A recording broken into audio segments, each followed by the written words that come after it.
கிறிஸ்துவுக்குள் மிகவும் பிரியமான அன்பு சகோதர சகோதரிகளே, முகநூல் நண்பர்களே, நேரலை செய்தியை கவனித்து வருகிற நேயர்களே, இன்னும் முகநூலில் நண்பர்களாயிராமலும் கிறிஸ்துவை அறிய விரும்பி வேதாகம வசன சத்தியங்களை கேள்விப்பட்டு செய்திகளை கேட்கிற பின்தொடர்கிற அன்புக்குரிய சகோதர சகோதரிகளே, உங்கள் அனைவரையும் நான் இந்த நாளிலும் நமது ஆண்டவரும் இரட்சகரும் மீட்பருமாயிருக்கிற இயேசு கிறிஸ்துவின் அதிகார நாமத்தில் உங்களை வாழ்த்தி இந்த நாளின் தியான செய்திக்கு நேராக உங்களை அழைக்கிறேன். அருமையானவர்களே, உங்கள் அனைவரையும் நான் இயேசு கிறிஸ்துவின் நாமத்தில் மனதார வாழ்த்துகிறேன். கிறிஸ்துவின் சமாதானம் நம் அனைவரோடு நிறைவாக தங்கியிருக்கட்டும் என்று வாழ்த்தி, அவரவர் வாழ்வியல் நிலைப்பாடுகளிலே கிறிஸ்துவின் ஆவியானவர் தாம் விரும்புகிற வண்ணம் அவருடைய தயவுள்ள சித்தத்தின்படி உங்கள் அனைவருக்கும் இரக்கம் பாராட்டுவாராக என்று வாழ்த்தி இந்த நாளின் செய்திக்குள்ளே கடந்து வர விரும்புகிறேன். அருமையானவர்களே, நாம் தொடர்ந்து சிந்தனை செய்து வருகிற பரிசுத்த பவுல் அப்போஸ்தலன் கொரிந்து சபையாருக்கு எழுதின 1 நிருபம் 6 அதிகாரத்தின் கடைசி 3 வசனங்களை நான் இந்த நாளுக்குரிய 30வது தியான செய்திக்காக உங்களோடு பகிர்ந்து கொள்ள விரும்புகிறேன். அருமையானவர்களே, அந்த வேத வசனங்களை, அந்த 3 வசனங்களையும் நான் உங்களோடு படிக்க விரும்புகிறேன். 1 கொரிந்தியர் 6 அதிகாரம் 18, 19, 20. 1 கொரிந்தியர் 6 அதிகாரம் 18, 19, 20 ஆகிய 3 வசனங்களை நான் உங்களோடு படிக்க விரும்புகிறேன். வேசித்தனத்திற்கு விலகி ஓடுங்கள். மனுஷன் செய்கிற எந்த பாவமும் சரீரத்திற்கு புறம்பாயிருக்கும். வேசித்தனம் செய்கிறவனோ தன் சுய சரீரத்திற்கு விரோதமாய் பாவம் செய்கிறான். உங்கள் சரீரமானது தேவனாலே பெற்றும் உங்களில் தங்கியும் இருக்கிற பரிசுத்த ஆவியினுடைய ஆலயமாயிருக்கிறது என்று நீங்கள் உங்களுடையவர்கள் அல்ல என்றும் அறியீர்களா? கிரயத்திற்கு கொள்ளப்பட்டீர்களே, ஆகையால் தேவனுக்குடையவைகளாகிய உங்கள் சரீரத்தினாலும் உங்கள் ஆவியினாலும் தேவனை மகிமைப்படுத்துங்கள் என்று பரிசுத்த பவுல் அப்போஸ்தலன் கொரிந்து திருச்சபையின் விசுவாசிகளுக்கு ஆலோசனை சொல்லுகிறார் அல்லது கட்டளை இடுகிறார். பரிசுத்த ஆவியானவர் அதை சொல்லுகிற போது அது கட்டளையாக சொல்லுகிறார். பரிசுத்த பவுல் சொல்லுகிற போது ஆலோசனையாக சொல்லுகிறார். அருமையானவர்களே, இந்த வேத வசனங்களை நாம் தியானிப்பதற்கு முன் ஒரு சிறு நிமிடம் நம்மை தாழ்த்தி தேவ சமூகத்தில் ஒப்புக் கொடுப்போம். கர்த்தருக்கு நன்றி செலுத்துவோம். ஜெபம். மகா பரிசுத்தமும் நீடிய பொறுமையும் மிகுந்த கிருபையும் இரக்கமும் தயவும் நிறைந்த எங்கள் அன்பின் பரலோக தந்தையாம் கடவுளே, உம்முடைய கிருபையுள்ள தயவினாலே அல்லது உம்முடைய தயவுள்ள கிருபையினாலே நாங்கள் உம்முடையவர்களாக தெரிந்து கொள்ளப்பட்டிருக்கிறோம், உம்முடையவர்களாக அழைக்கப்பட்டிருக்கிறோம். உம்முடையவர்களாகும்படி இந்த பூமியின் மக்களினங்களிலிருந்து வேறு பிரிக்கப்பட்டிருக்கிறோம். நீர் பரிசுத்தராய் இருக்கிறது போல நாங்களும் பரிசுத்தர்களாய் பரிசுத்தவான்களாக்கப்படும்படியாய் கிறிஸ்தேசுவின் ரத்தம் தெளிக்கப்படுதலுக்கென்று நாங்கள் அழைக்கப்பட்டிருக்கிறோம் என்பதை அறிந்து உணர்ந்து இந்த மேலான கிருபைக்காக உம்மிடத்திலிருந்து இந்த கிருபையின் ஈவுகளையும் பெற்றுக்கொள்வதற்கு தகுதியற்றவர்களாகிய நாங்கள் தகுதியில்லாதவர்களுக்கு அருளப்படுகிற உம்முடைய மேலான கிருபையை எண்ணி வியந்து உம்மை மகிமைப்படுத்துகிறோம். உம்முடைய கிருபையை பெற்றுக்கொள்வதற்கு பாத்திரவான்களாக நாங்கள் எங்களை மாற்றும்படியாய் நீர் எங்களுக்கு உதவும்படியாய் உமது சமூகத்தில் மன்றாடுகிறோம். அன்புள்ள ஆண்டவரே, உம்முடைய தயவுள்ள கிருபையும் உம்முடைய மேலான இரக்கத்தின் ஐஸ்வர்யங்களும் நீர் கிருபையாக கல்வாரி சிலுவையிலே எங்களுக்கு பரிகார பலியாக ஒப்புக் கொடுத்த உம்முடைய திருக்குமாரனாகிய இயேசு கிறிஸ்துவின் ரத்தமும் அவர் தம்முடைய சரீரத்திலே பட்ட பாடுகளும் உபத்திரவங்களும் வேதனைகளும் தகுதியில்லாத எங்களை தகுதிப்படுத்துகிறதாகவும் உம்முடைய பிள்ளைகள் என்று சொல்லிக்கொள்ள தகுதியற்றவர்களாய் இருந்த எங்களை உம்முடைய பிள்ளைகள் என்றும்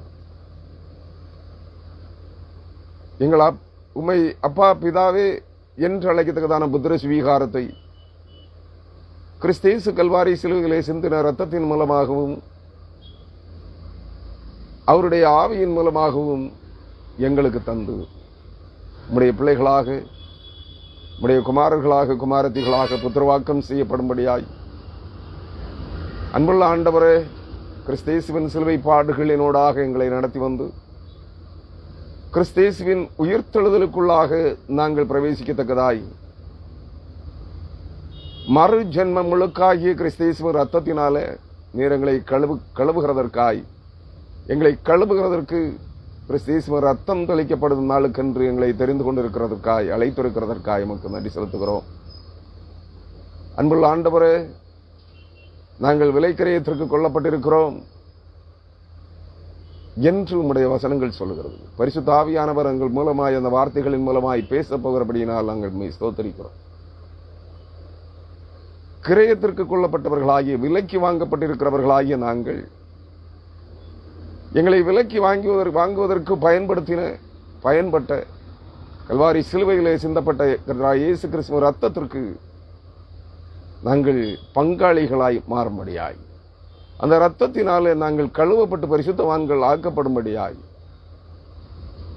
கிறிஸ்தேசுவின் சிலுவை பாடுகளின் வழியாக நீர் எங்களை பயணிக்க செய்திருக்கிறபடியினால் முடிவில்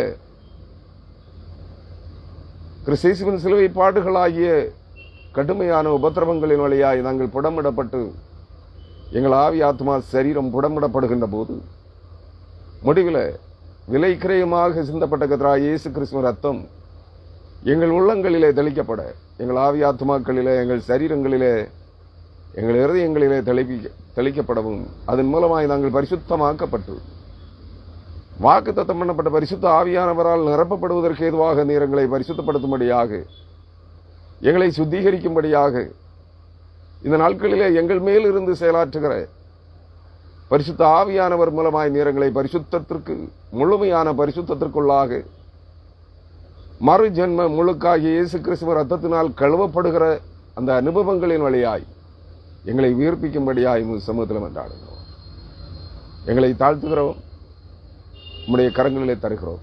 நீர் இதுவரையிலும் எங்களுக்கு நடத்தி வந்த கிருபைகளுக்காக, செய்து வந்த நன்மைகளுக்காக உமக்கு நன்றியுள்ள இருதயத்தோடு உம்மை ஸ்தோத்திரிக்கிறோம், உம்மை துதிக்கிறோம், உம்மை மகிமைப்படுத்துகிறோம். எல்லா துதி கன மகிமை அவற்றை உமக்கு எடுத்து படைக்கிறோம். குறைகளை குற்றங்களை தயவாக மன்னித்து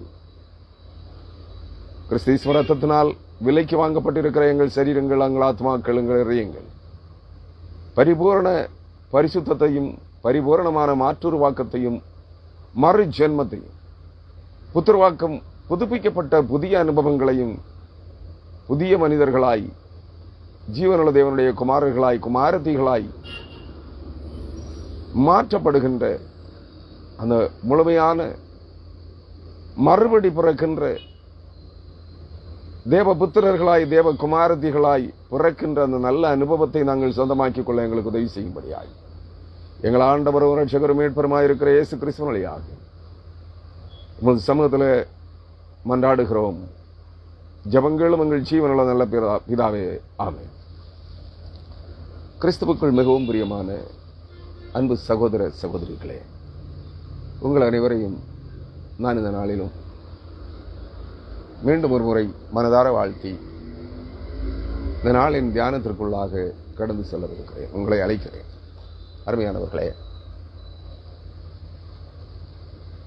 நற்செய்தி நூல்கள், தீர்க்க தரிசன புத்தகங்கள் அனைத்துமே நற்செய்தி நூல்கள் மட்டுமல்ல, தீர்க்க தரிசன புத்தகங்கள், பழைய ஏற்பாடு, புதிய ஏற்பாடு முதலானவைகளிலே காணப்படுகிற அனைத்து முன்னுரை வார்த்தைகளும் அப்போஸ்தலர்கள் மூலமாக எழுதி வைக்கப்பட்டிருக்கிற சகல நிருபங்களின் வார்த்தைகளிலும் எந்த வார்த்தைகளை நாம் புறக்கணிக்க விரும்புகிறோமோ, எந்த வார்த்தைகளை நம்முடைய செவிகளால், காதுகளால் கேட்க கூச்சப்படுகிறோமோ, அந்த வார்த்தைகள் தான் திரும்ப திரும்ப திரும்ப எழுதப்பட்டிருக்கிறது. ஆகவே இன்றைய உலக திருச்சபையில் அநேக போதகர்கள், அநேக ஊழியர்கள், ஊழியக்காரிகள் இவைகளை குறித்து பேசுவதில்லை. காரணம், வேசித்தனம், விபச்சாரம், ஆண் புணர்ச்சி, பெண் புணர்ச்சி, சுய புணர்ச்சி, இவைகளெல்லாம், இந்த வார்த்தைகளை நாம் அருவருப்பாக பார்க்கிறோம், அருவருப்பாக எண்ணுகிறோம். ஆனால் அதை செய்கிற போது இந்த அருவருப்புகளும் அந்த கூச்சமும் ஏன் நம்மிடத்தில் காணப்படவில்லை என்பதை சிந்திப்பார்கள். அருமையானவர்களே, அதை வாயினால் சொல்லுகிற போது, அந்த வார்த்தைகளை உச்சரிக்கிற போது, அவைகளை பிறர் சொல்ல நாம் கேட்கிற போது அருவருப்பாக தோன்றுகிறது, கூச்சமாக இருக்கிறது.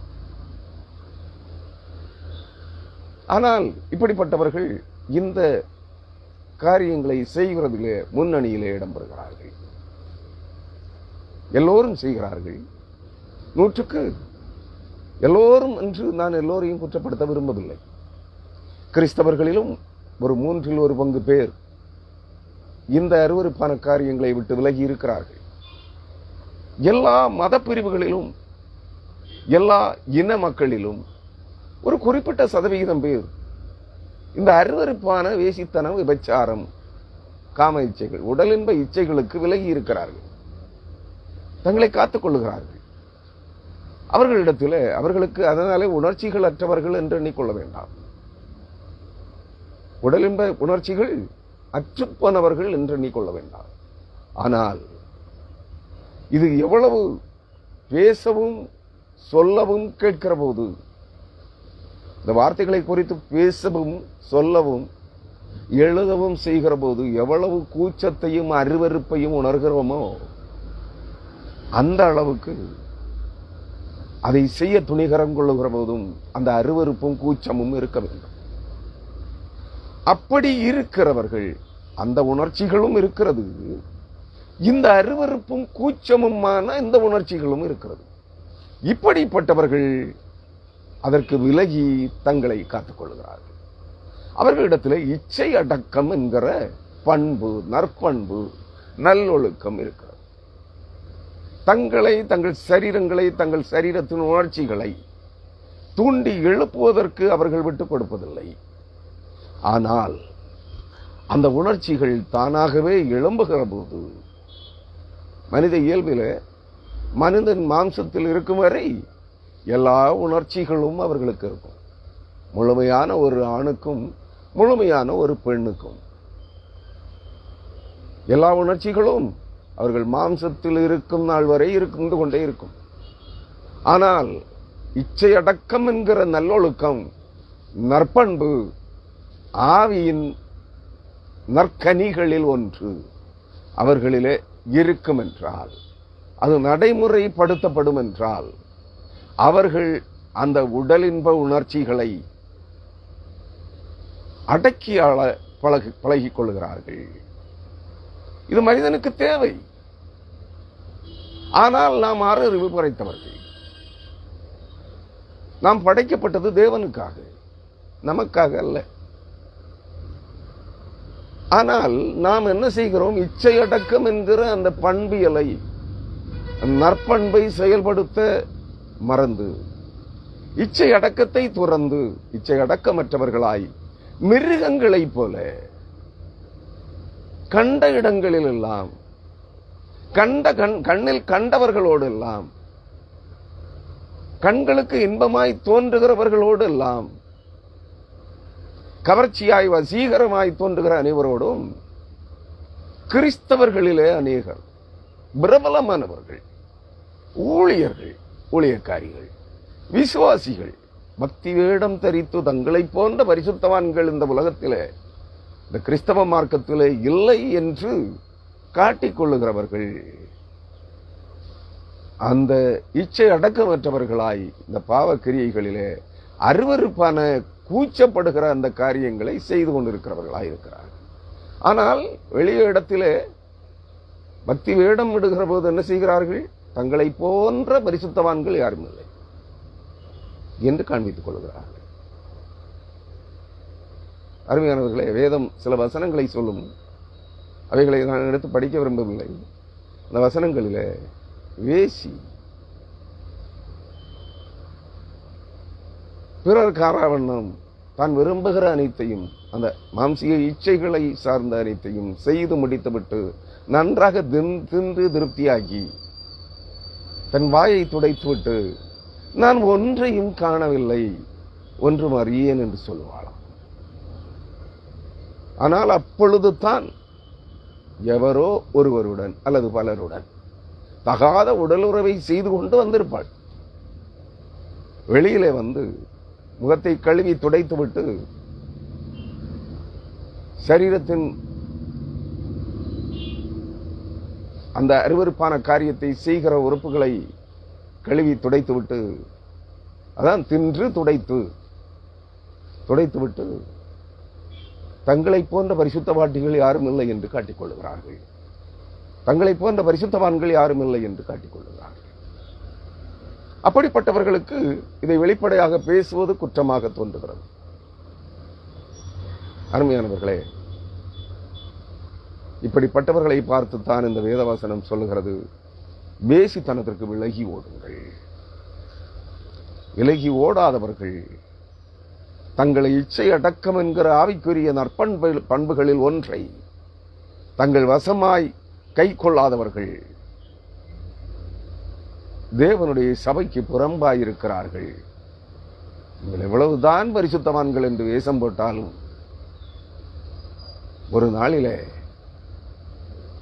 தேவனால் புறக்கணிக்கப்பட்டு தள்ளப்படுவார்கள் என்பதை நாம் அறிந்திருக்க கடவோம். அருமையானவர்களே, அங்கே அந்த வசனம் என்ன சொல்லுகிறது? வேசித்தனத்திற்கு விலகி ஓடுங்கள். அருமையானவர்களே, இதற்கு எச்சரிக்கையாக இருப்போம்.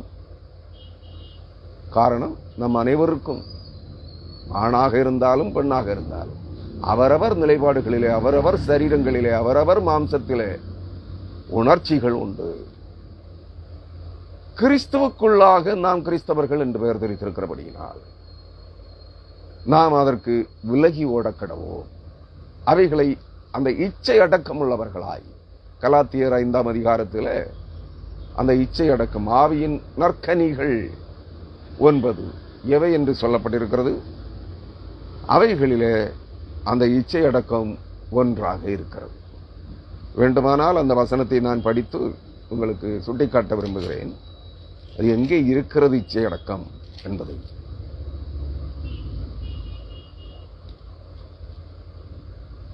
கலாத்தியர் 5ஆம் அதிகாரம் 18ஆம் வசனத்திலிருந்து 17ஆம் வசனத்திலிருந்து நான் அதை படிக்க விரும்புகிறேன். மாம்சம் ஆவிக்கு விரோதமாகவும் ஆவி மாம்சத்திற்கு விரோதமாகவும் இச்சிக்கிறது.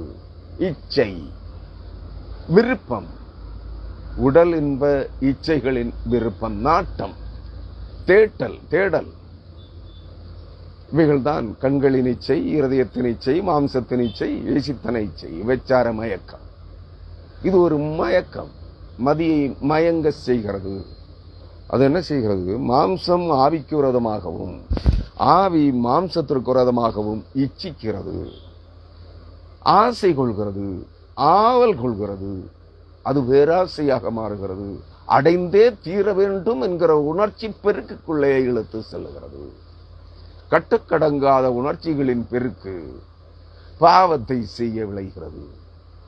அந்த பாவத்தின் படுகொலியிலே விழ தூண்டுகிறது, இழுத்து செல்கிறது. நீங்கள் செய்ய வேண்டும் என்றிருக்கிறவைகளை செய்யாதபடிக்கு இவைகள் ஒன்றுக்கொன்று விரதமாயிருக்கிறது. இவைகள் மாம்சம் ஆவிக்கு விரதமாகவும் ஆவி மாம்சத்திற்கு விரதமாகவும் இச்சிக்கிறது. நீங்கள் செய்ய வேண்டும் என்றிருக்கிறவைகளை செய்யாதபடிக்கு இவைகள் ஒன்றுக்கொன்று விரதமாயிருக்கிறது. ஆவியினால் நடத்தப்படுவீர்களானால், அதாவது ஒருவன் நான் பரிசுத்த ஆவியை பெற்றவன் என்று எண்ணினாள், எந்த ஆவியை பெற்றிருக்கிறார்களோ தெரியாது, ஒருவன் பரிசுத்த ஆவியை பெற்றிருக்கிறேன் என்று எண்ணினால், நம்பினால், ஆவியினால் நடத்தப்படுவீர்களானால் நீங்கள் நியாய பிரமாணத்திற்கு கீழ்ப்பட்டவர்கள் அல்ல. மாம்சத்தின் கிரியைகள் வெளியரங்கமாயிருக்கின்றன. அவை யாவன? விபசாரம், வேசித்தனம், அசுத்தம், காமவிகாரம், விக்கிரக ஆராதனை, பில்லிசூனியம், பகைகள், விரோதங்கள், வைராக்கியங்கள், கோபங்கள், சண்டைகள், பிரிவினைகள், மார்க்க பேதங்கள், பொறாமைகள், கொலைகள், வெறிகள், களியாட்டுக்கள் முதலானவைகளே. இப்படிப்பட்டவைகளை செய்கிறவர்கள் தேவனுடைய ராஜ்யத்தை சுதந்தரிப்பதில்லை என்று முன்னே நான் சொன்னது போல இப்பொழுதும் உங்களுக்கு சொல்லுகிறேன். அருமையானவர்களே, இப்படிப்பட்ட கிறிஸ்தவர்களை, பரிசுத்தவான்களை, ஊழியர்களை, ஊழியக்காரிகளை, இவர்களை பின்பற்றுகிறவர்களை நாம் இவர்கள் வெளி பக்தி வேடதாரிகள் என்று சொல்லுவதில் ஏதாயிலும் குறை இருக்கிறதா, குற்றம் இருக்கிறதா? இல்லை. ஏனெனில் அங்கு சொல்லப்படுகிற காரியங்கள் அத்தனை பாருங்கள், மாம்சத்தின் கிரியைகள் வெளியரங்கமாயிருக்கின்றன. இவைகள் இல்லாத ஒரு பரிசுத்தவான் இருக்கிறானா? அவன் ஆவியை பெற்றவனோ ஆவியை பெறாதவனோ, மறுபடி பிறந்தவனோ இன்னும் பிறக்காதவனோ, யாராகவும் இருந்து விட்டு போகட்டும், மாம்சத்தின் கிரியைகள் அத்தனை. நான் இல்லை இதை எழுதி வச்சது, இதை எழுதி வைத்தவர் பரிசுத்த ஆவியானவர், இதை பேசினவர் பரிசுத்த பவுல். இதை இன்றைய திருச்சபை ஏற்றுக்கொள்ளுகிறதா இல்லையா என்பது இரண்டாவது விஷயம். அருமையானவர்களே, வேதத்திலே காணப்படுகிற வார்த்தைகள் என்ன சொல்லுகிறது? அவை யாவன? விபச்சாரம், வேசித்தனம், அசுத்தம், காமவிகாரம், விக்கிரகாராதனை, பில்லிசூனியம், பகைகள், விரோதங்கள், வைராக்கியங்கள், கோபங்கள், சண்டைகள், பிரிவினைகள், மார்க்கபேதங்கள், பொறாமைகள், கொலைகள், வெறிகள், களியாட்டுக்கள் முதலானவைகளே. 17 வகையான காரியங்களை இந்த கலாத்தியர் 5ஆம் அதிகாரம் 17ஆம் வசனம் முதல் 21ஆம் வசனம் வரையான பகுதிகளிலே 17 வகையான அருவருக்கப்படத்தக்க பாவங்களை பரிசுத்த ஆவியானவர் பரிசுத்த பவுல் மூலமாய் முன்னுரைத்திருக்கிறார், எழுதி வைத்திருக்கிறார், பேசுகிறார். இவைகளை எடுத்து பிரசங்கிக்கிற போது கேட்கிறவர்களுக்கு அது அருவருப்பாக, கூச்சமாக இருக்கிறது என்றால் என்ன செய்ய முடியும்? ஒருவேளை அந்த தகாத காரியங்களிலே தங்களை ஈடுபடுத்திக் கொள்ளாதவர்கள் அது அருவருப்பாக, கூச்சமாக இருக்கிறது என்றால் ஏற்றுக்கொள்ளலாம். ஆனால் இன்றைய கிறிஸ்தவம் இப்படித்தானே இருக்கிறது. இவர்கள் கூச்சப்படுவதனால் என்ன பிரயோஜனம்? பக்தி வேடதாரிகள் தானே அப்படியானால். அருமையானவர்களே, இதற்கு ஒப்பாக ஆவியின் கனிகளை குறித்தும் அதே அதிகாரம் சுட்டிக்காட்டுகிறது. இப்படிப்பட்டவர்கள் என்ன செய்வதில்லையாம்? ஒரு காலம் அவர் முன்னே சொன்னது போல இப்பொழுதும் அதே உறுதிப்படுத்துகிறேன் என்கிறார். என்ன? இப்படிப்பட்டவைகளை செய்கிறவர்கள் தேவனுடைய ராஜ்யத்தை சுதந்தரிப்பதில்லை என்று முன்னே நான் சொன்னது போல இப்பொழுதும் உங்களுக்கு சொல்லுகிறேன்.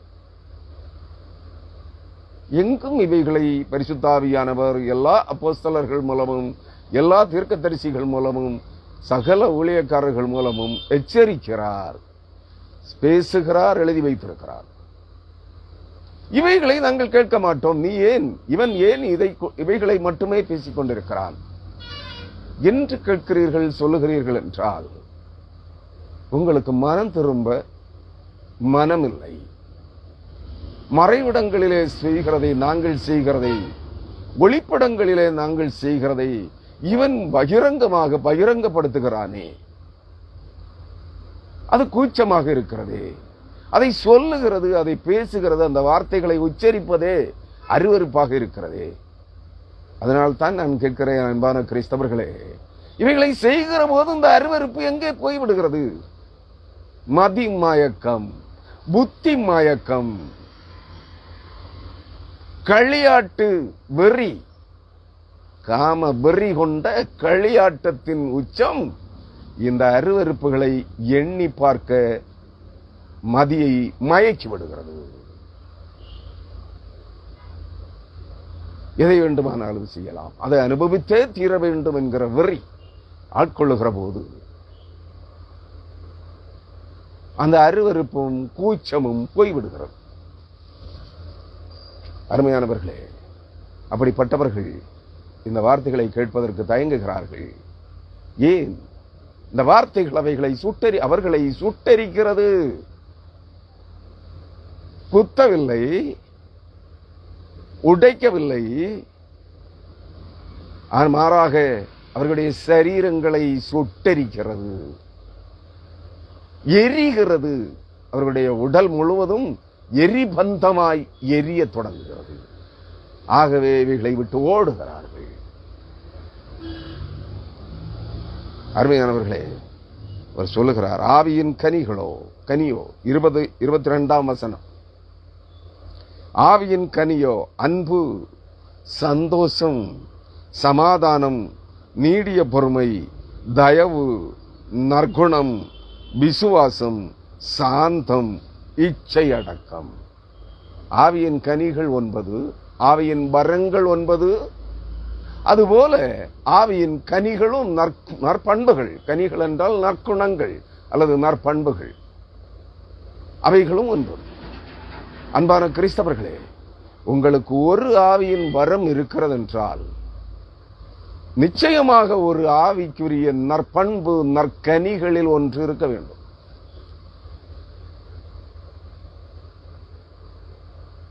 அது எது முதலாவது உங்களிடத்தில் இருக்க வேண்டும் என்றால், கிறிஸ்தவர்களிடத்தில் இச்சை அடக்கம் இருக்க வேண்டும். எது கடைசியிலே சொல்லப்பட்டிருக்கிறதோ அந்த இச்சை அடக்கம் முதலாவது பண்பாக, நல்லொழுக்கமாக, நற்பண்பாக, நற்குணமாக நம்மிடத்தில் இருக்க வேண்டும். வேதம் அன்பை முன்னிலைப்படுத்துகிறது, உண்மைதான். ஒருவன் தன்னை நேசிப்பது போல, தன்னில் அன்பு கூறுவது போல பிறனிடத்திலும் அன்பு கூற கடவன். தன்னை போல் பிறனை நேசிக்க வேண்டும். அன்பு முதலிடம் பெறுகிறது, உண்மைதான். ஆனால் இங்கு சொல்லுகிறது, ஒருவன் ஆவியினால் நடத்தப்படுகிறவர்களாக இருந்தால் அவர்களிடத்தில் இந்த இச்சை அடக்கம் செயலாக்கத்தில் இருக்க வேண்டும். எப்பொழுதும், எல்லா நேரங்களிலும் இச்சை அடக்கம் என்பது செயல்படுகிற நிலையிலேயே இருக்க வேண்டும். இல்லை என்றால் சீர்கேடுகள் மலிந்துவிடும். சபையில் யார் ஒருவரிடத்தில், அது பரிசுத்தவானாக இருந்தாலும் சரி, பிரபல தீர்க்கதரிசியாக, அப்போஸ்தலனாக, ஊழியக்காரனாக, ஊழியக்காரியாக, தீவிர விசுவாசியாக இருந்தாலும் சரி, இச்சை அடக்கம் இல்லை என்றால் சர்வ நிச்சயமாக அங்கே சீர்கேடுகள் மலியும். அது எந்த திருச்சபையாக இருந்தால் அதை நீங்கள் நன்றாக மனதில் வைத்துக் கொள்ளுங்கள். அருமையானவர்களே,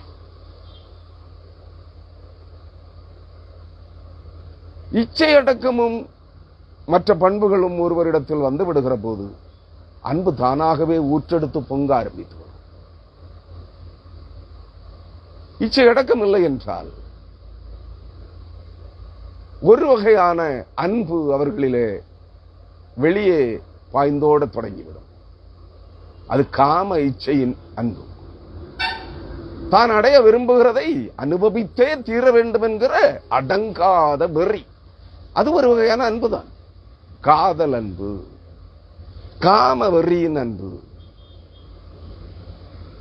இதை சிலர் சொல்வதை நான் கேட்டிருக்கிறேன். இந்த அன்பு அடக்கி ஆளத்தக்கதல்ல என்று சொல்லுகிறார்கள். அதிலே ஊறி போனவர்கள். அது அன்பா? அருமையானவர்களே, இதற்கு என்ன விளக்கம் சொல்வது என்று எனக்கு தெரியவில்லை. இவர்களிடத்திலே வாசமாயிருக்கிற ஆவியானவர் இவர்களுக்கு இப்படிப்பட்ட அன்பை தான் கற்பிக்கிறார் போலும். அருமையானவர்களே, இவைகள்தான் அங்கங்கே பரவலாக எல்லா பிரிவு திருச்சபைகளிலும் வெளிப்பட்டுக் கொண்டிருக்கிறது. விசுவாசிகள் போதகரின் பேரிலும், தீர்க்கதரிசியின் பேரிலும், அப்போஸ்தலரின் பேரிலும், ஊழியக்காரர்களின் பெயரில் குற்றச்சாட்டுகளை வைக்கிறார்கள். இது ஒரு சிறு புள்ளியே. ஆனால் வெளியே கூற தயங்கிக் கொண்டு அநேகர் கேவலமாகிவிடுமே, தன்னையே இந்த உலகம் கேவலப்படுத்துமே என்று பயந்து கொண்டு அநேக பெண்கள், அநேக ஆண்கள் வெளியே சொல்ல தயங்கிக் கொண்டிருக்கிறார்கள். தங்களுக்குள்ளேயே இவைகளை புதைத்துக் கொண்டிருக்கிறார்கள். நான் சொல்லுகிறேன், இவைகளை, இந்த கேவலமான காரியங்கள் உங்கள் பேரில் நடப்பிக்கப்பட்ட பிற்பாடு இதை வெளியே சொல்லி அம்பலப்படுத்த, வெளியரங்கமாய் பேசி அவர்களுக்கு தண்டனை தீர்ப்பை வாங்கி கொடுக்க தயங்குகிற நீங்கள் வெட்கக்கேடு என்று பயந்து ஒதுங்குகிறீர்களே, தயங்குகிறீர்களே, இந்த கேடுகட்ட சீர்கேட்டை, உங்களை சீரழித்தவர்களை வெளியே சொல்லுவதற்கு, நாங்கள் இவர்களால் சீரழிக்கப்பட்டோம் என்று சொல்லுவதற்கு தயங்குகிற அன்பான கிறிஸ்தவர்களே, முதலாவது இந்த தயக்கம் அவர்களுடைய இச்சைகளுக்கு நீங்கள் உடன்படுகிற போது இந்த இச்சை அடக்கம் உங்களிடத்தில் இருந்திருக்க வேண்டுமே. ஏன் இல்லாமல் போயிற்று? இதை வெளியே சொல்ல கேவலமாக இருக்கிறது, வெட்கக்கேடாக இருக்கிறது என்று தயக்கம் கொள்கிற அன்பான கிறிஸ்தவனே, அன்பான கிறிஸ்தவ பெண்ணே, நான் உன்னை பார்த்து கேட்கிறேன். இந்த அடக்கம், இந்த வெட்கக்கேட்டை, நீ சீரழிக்கப்பட்ட வெட்கக்கேட்டை வெளியே சொல்வதற்கு தயங்குகிற நீ, இப்படி மூடி மறைத்துக் கொண்டிருக்கிறவர்கள் கிறிஸ்தவ திருச்சபைகளிலே 50% மேற்பட்டவர்கள் இருக்கிறார்கள். 100க்கு 50 பேருக்கு மேல் இருக்கிறார்கள். கணக்கு பார்த்துக் கொள்ளுங்கள். நான் கேட்கிறேன், இதை வெளியே சொல்ல அச்சப்பட்டு, கூச்சப்பட்டு, கூனி குறுகி வாழ்ந்து கொண்டிருக்கிறவளே, வாழ்ந்து கொண்டிருக்கிறவனே, நீ இந்த தவறான இந்த சீர்கேட்டிற்கு உன்னை கையளிக்கும் முன்பு உனக்கு இச்சை அடக்கம் எங்கே போயிற்று? திறந்து விட்டு விட்டாயே. அந்த இச்சை அடக்கத்தை கைக்கொள். முதலாவது, ஒவ்வொரு கிறிஸ்தவர்களும் இச்சை அடக்கம் உள்ளவர்களாயிருங்கள். அப்பொழுது திருச்சபை சீர்கேடுகள் தானாக நின்று போகும். நான் சொல்லுகிறேன், இது வேத வசனம் அல்ல. ஒரு ஊழியக்காரனோ ஒரு ஊழியக்காரியோ தகாத இச்சையோடு தன்னுடைய உடலின் உணர்ச்சிகளை தணித்துக் கொள்வதற்கு உன்னை கருவியாக பயன்படுத்த எப்பொழுது துணிகரம் கொள்கிறார்களோ, வேறொன்றும் செய்ய வேண்டாம். முதலாவது உன்னை தப்பித்துக்கொள். அந்த வேட்டை நாய்களிடமிருந்து உன்னை காத்துக்கொள். தப்பித்துக் கொள்ள முடியவில்லையா? காலில் செருப்பு இருக்கும் தானே, கழட்டி அடித்து விடு மூஞ்சியோடு. உன்னை காத்துக்கொள். அந்த தெருநாயை செருப்பினால் அடிப்பது தான் நல்லது. நீ அதையாவது செய். பிற்பாடு ஏன் குனி குறுகி செத்து நாரி உயிரோடு செத்து வெட்கப்பட்டு வெளியே சொல்லவும் கேவலப்பட்டு கொண்டிருக்கிறாய்? யோசித்து பார். முதலாவது இச்சை அடக்கத்தை உன்னிலே கைக்கொள். அன்பு இரண்டாவது. அன்பு பலவிதம். தாயின் அன்பு வேறு ஒரு விதமானது, தகப்பனுடைய அன்பு வேறு விதமானது, சகோதர அன்பு இன்னொரு விதமானது. ஆனால் நயங்காட்டி படுகொலியிலே உன்னை தள்ளுகிற காதல் அன்பு இருக்கிறதே, உடல் இன்ப இச்சைகளின் அன்பு, உன்னுடைய உடலின் உணர்ச்சிகளை கட்டுப்படுத்த முடியாமல் கண்களின் இச்சையினால், இருதயத்தின் இச்சையினால் உன் உடலின் உணர்ச்சிகள் தூண்டப்பட்டு ஒரு வகையான அன்பு உனக்குள் ஊற்றெடுத்து ஓடுகிறதே, உன்னை சீரழிப்பதற்கு நீயே கையளிக்கிறாயே. இதிலே உன்னுடைய இச்சை அடக்கம் எங்கே போயிற்று என்று நான் உன்னிடத்தில் கேட்கிறேன். உன்னால் உன்னுடைய இச்சைகளை கட்டுப்படுத்த முடியாமல் தானே அவன் இழுத்த இழுப்புக்கெல்லாம் செல்கிறாய், அவள் இழுக்கிற இழுப்புக்கெல்லாம் செல்கிறாய். உனக்கு அது நியமிக்கப்பட்டிருக்கிறது. எப்பொழுது? முறைப்படி நீ திருமணம் செய்து கணவன் மனைவியோடும் மனைவி கணவனோடும் அந்த உறவை வைத்துக்கொள். அதுவரை உன்னை அடக்கி ஆள பழகு. இல்லையேல் உன் கண் உனக்கு இடரல் உண்டாக்கினால் அந்த கண்ணை பிடுங்கி எறிந்து போடு. நீ உடலின்ப இச்சையினே கிறிஸ்துவின் சரீரமாகிய ஆலயத்தை தீட்டுப்படுத்தி கெடுத்து நீ நரகாக்கினிக்கு செல்வதை பார்க்கிலும் உன் இச்சையை தூண்டுவதற்கு காரணமாயிருந்த உன் வலது கண்ணையோ அல்லது இடது கண்ணையோ பிடுங்கி எறிந்துவிடு. நீ ஒற்றை கண்ணனாய் பரலோக ராஜ்யத்திற்குள்ளே பிரவேசிக்க பார். உன் கால் அந்த தகாத செயலை செய்வதற்கு துணிகரம் கொண்டு உன்னை இழுத்து செல்கிறது என்றால் உன் காலை தரித்து போடு, கால்களில் ஒன்றை தரித்து போடு. நீ ஒற்றை கால் உடையவனாய் நீ பரலோக ராஜ்யத்திற்குள்ளே செல்லப்பார். ஆனாலும் உன் சரீரமாகிய கர்த்தருடைய கிறிஸ்துவின் சரீரமாகிய உன் சரீரத்தை, கிறிஸ்துவின் ஆலயமாகிய உன் சரீரத்தை பிற வேசித்தனத்தினால், விபச்சாரத்தினால், காம இச்சையினால், உன் உடலின் இச்சைகளை அடக்க முடியாத, அந்த இச்சை அடக்கம் இல்லாத அந்த அருவருப்பான பாவத்தினால் நீ உன்னை சீரழித்து நீ நரகாக்கினி கடலுக்கு உன்னை ஆளாக்காதே. இல்லையா? நீ இச்சை அடக்கத்தோடு உன்னை அடக்கி ஆள தெரிந்தும் அடக்கி ஆண்டும் அவன் உன்னை விடவில்லையா? உன்னை பிடித்து வலுக்கட்டாயமாய் பலருடைய உதவியோடு கட்டாயப்படுத்துகிறானா?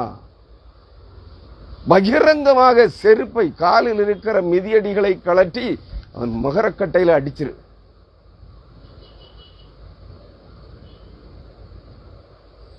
அந்த இடத்தை விட்டு தப்பி ஓடப்பார். ஏன் கூனி குறுகி செத்து நாரி அருவருப்பாக சீர்கட்டலைய போகிறாய்? அன்பான சகோதரனே, சகோதரியே, ஆணுக்கும் பெண்ணுக்கும் இது தேவை. ஆனால் கண்களின் இச்சைகளை அடக்கி ஆள முடியவில்லை, இருதயத்தின் இச்சைகளை அடக்கி ஆள முடியவில்லை. இவைகளின் மூலமாய் எவைகளை பார்க்கக்கூடாதோ, எதை பார்க்கக்கூடாதோ அதை பார்த்து இச்சித்து உடலின் உணர்ச்சிகளை ஊற்றெடுக்க வைத்து மதிமயங்கி காம களியாட்டத்திலே புரண்டு கொண்டிருக்கிற கிறிஸ்தவமே, என்று மனம் திரும்ப போகிறாய்? நீ பரலோகத்திற்கு சென்று விடுவாயா? வேத வசனம் சொல்லுகிறது, இப்படிப்பட்டவைகளை செய்கிறவர்கள் தேவனுடைய ராஜ்யத்தில் பிரவேசிப்பதில்லை என்று. உலகத்தில் பக்தி வேஷம் போட்டுக் கொள்ளலாம். பரிசுத்தவான்களே, பரிசுத்தவாட்டிகளே, நாங்கள் பரிசுத்தவான்கள், நாங்கள் ஆவியினால் நடத்தப்படுகிறோம், ஆவியின் அபிஷேகங்களை பெற்றிருக்கிறோம், நாங்கள் பரிசுத்தவான்கள், பரிசுத்தவாட்டிகள் என்று வேடம் தரித்துக் கொள்ளலாம், உலகத்திற்கு பரிசுத்தவான்களாய் வாழ்ந்து காட்டலாம். ஆனால் பரலோக ராஜ்யத்திற்குள்ளே, தேவனுடைய ராஜ்யத்திற்குள்ளே ஒரு காலம் செல்ல முடியாது. அதனால் தான் பரிசுத்த ஆவியானவர் 1 கொரிந்தியர் 6:18 சொல்லுகிறார், வேசித்தனத்திற்கு விலகி ஓடுங்கள், வேசித்தனத்திற்கு விலகி ஓடுங்கள். மனுஷன் செய்கிற எந்த பாவமும் சரீரத்திற்கு புறம்பாயிருக்கும். புரியுதுங்களா? மனுஷன் செய்கிற எந்த பாவமும் சரீரத்திற்கு, அவனுடைய சொந்த சரீரத்திற்கு புறம்பே இருக்கும், புறம்பாக இருக்கும். எந்த பாவமும் சரீரத்தை தீட்டுப்படுத்தாது. மதுபானமும் உன் சரீரத்தை அழிக்கும், குடலை, வயிற்றை, குடலை அழிக்கும். ஆனால் உன் சரீரத்தை தேவனுடைய ஆலயமாக, கிறிஸ்துவின் மணவாட்டியாக இருக்கிற, கிறிஸ்துவின் சரீரமாக இருக்கிற உன்னுடைய சரீரத்தை, உன்னுடைய உடலை கெடுக்காது. மதுபான வெறி அது தகாதது. அது குடிக்கிறவனை கொல்லும். அது யாருக்குள்ளே செல்கிறதோ அவனை சிறிது சிறிதாக கொன்று கொண்டிருக்கும். நன்றாக புரிந்து கொள்ளுங்கள். ஆனால் வேசித்தனமோ விபச்சாரமோ தனக்கு அனுமதிக்கப்படாத, அதாவது தனக்கென்று கொடுக்கப்படாத மனைவியோடோ, மனைவி அல்லாத வேறொரு பெண்ணோடோ, கணவன் அல்லாத வேறொரு புருஷனோடோ, ஆடவனோடோ தகாத உடலின்ப உறவை வைத்துக் கொள்ளுகிறவர்களுடைய சரீரம் கேடுள்ளது. அது பாவம். அவருடைய சரீரத்தை அது கெடுக்கிறது. அப்படியானால் கிறிஸ்துவின் சரீரமாகிய சபையை அது கெடுக்கிறது. தேவன் சும்மா இருக்க மாட்டார். தேவனுடைய சபையை நீ கெடுக்கிறாய் என்றால், தேவனுடைய சரீரமாகிய கிறிஸ்துவின் சரீரமாகிய சபையை நீ கெடுக்க அவர் ஒருவதும் அனுமதிக்க மாட்டார். அப்படி நீ கெடுத்து விட்டால் உன்னை அவர் புறம்பே தள்ளுவார். நீ ஒருவேளை சொல்லலாம், இயேசு கிறிஸ்து வேசிகளுக்கு முதலிடம் கொடுத்தாரே. சமாரியா பெண்ணை தெரிந்து கொண்டார்.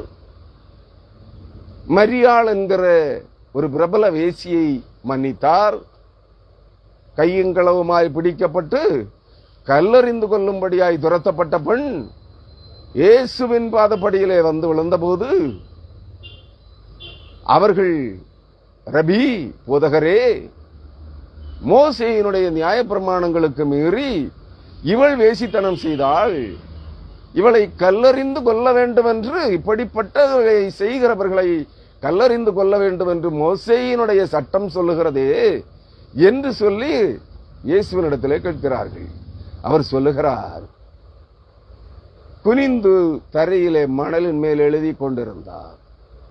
அவர்கள் திரும்ப திரும்ப அவரை தொந்தரவு செய்து கொண்டிருந்தபடியினால் கைகளில் கற்களோடு அவரை துரத்தி கொண்டு வந்திருக்கிறார்கள். அவர் சொல்லுகிறார், நிமிர்ந்து பார்த்து, உங்களில் பாவம் இல்லாதவன் முதலாவது இவள் மேல் கல்லறிய கடவன். இதுக்கு அர்த்தம் என்னன்னு தெரியுமா உங்களுக்கு? இந்த விபச்சாரத்தை, இந்த வேசித்தனத்தை செய்யாதவர் உங்களில் ஒருவர் இருந்தால் என்று எடுத்துக் கொள்ளலாம். ஆனால் நான் ஒரு காரியத்தை, ஒரு புதிய காரியத்தை சொல்லுகிறேன். என்ன, நீங்கள் சிந்தித்திருக்க மாட்டீர்கள். இதற்கு முன்பு பல வேளைகளிலே இது போன்ற செய்திகளிலே கொடுத்திருக்கிறேன். அங்கே அவளை கற்களை கைகளில் எடுத்துக்கொண்டு அவளை கல்லறிந்து கொள்ள துரத்தினவர்கள் அனைவரும், அது மறைமுகமாக ஆண்டவராகிய இயேசு கிறிஸ்துவினுடைய மறைமுக வார்த்தைகள். அவர் கேட்கிறார், துரத்தினவர்கள் அனைவரும் அவளோடு அன்றும் அதற்கு முன்பும் அவள் என்று வேசியாக தன்னை மாற்றிக்கொண்டாளோ, அன்று முதல் அவள் என்று சமுதாயத்திலே வேசியாக மாற்றப்பட்டாளோ, அவள் மாறினாள் என்பது வேறு, அவள் தன்னை வேசியாக்கினாள் என்பது வேறு. அவளை வேசியாக்குவதற்கு துணிகரம் கொண்டவர்கள் ஆண்கள் தானே, ஆடவர்கள் தானே, புருஷர்கள் தானே. அவர்களை பார்த்து கேட்கிறார், உங்களில் ஒருவன் பாவம் இல்லாதவன், இவளோடு வேசித்தனம் செய்யாதவன்.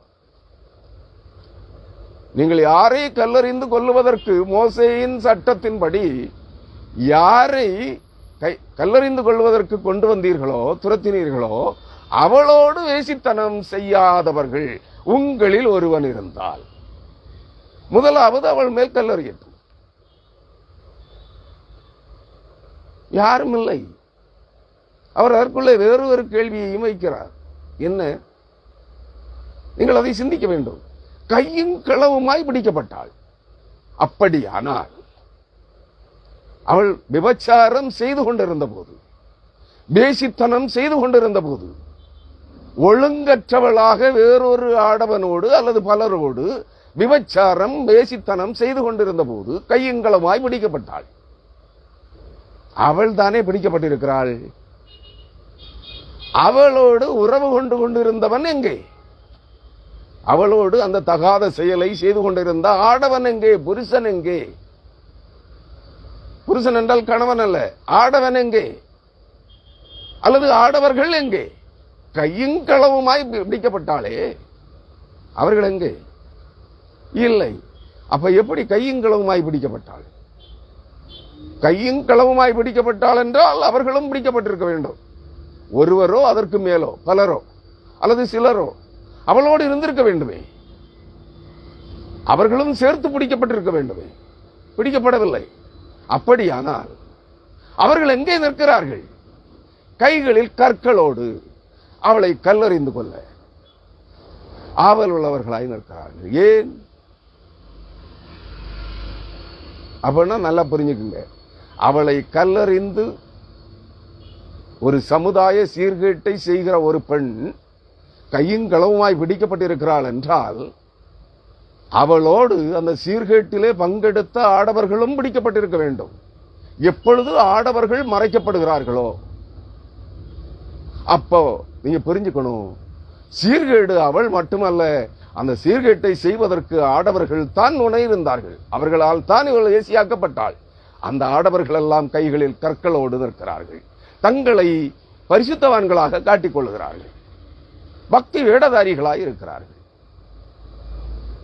ஆண்டவர் சொல்லுகிறார், உங்களில் எவன் ஒருவன் இவளோடு அருவருப்பானதை செய்யவில்லையோ அவன் அவள் மேல் முதலாவது கல்லறிய கடவன். இன்றைய திருச்சபையே இந்த வார்த்தை உங்களுக்கு புதிதாக தோன்றுகிறதா, இல்லை யோசிக்க வைக்கிறதா?